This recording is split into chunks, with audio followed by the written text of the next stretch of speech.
নমস্কার, আমি অরবিন্দ নস্কর। আপনারা দেখছেন মন্দিরবাড়ি টিভি। আজ একটি নতুন প্রতিবেদন নিয়ে এলাম আপনাদের জন্য। আপনারা মনোযোগ সহকারে শুনবেন। কুলপি থানার ঘটনা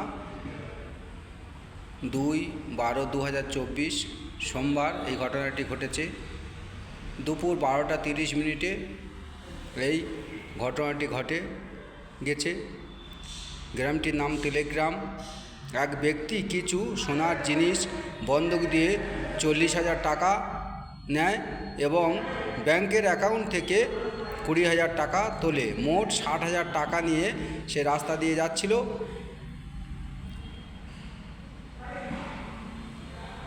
এবং এই অঘটন ঘটে গেল হঠাৎ করে। পদ্মপুকুর বাঁশতলাতে এসে ঢোলাহাট রাস্তা দিয়ে 3জন চোর একই সাইকেল নিয়ে আসছিল।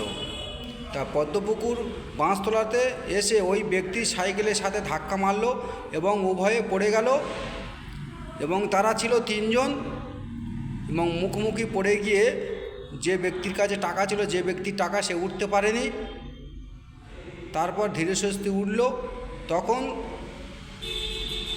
ওই চোরেদের মধ্যে 2জন ব্যাগ নিয়ে দৌড় দিল।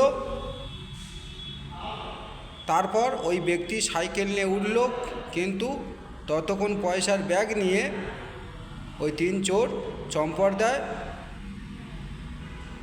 এবং পাশে পুকুর ছিল, পুকুরে কিছু ব্যক্তি স্নান করছিল।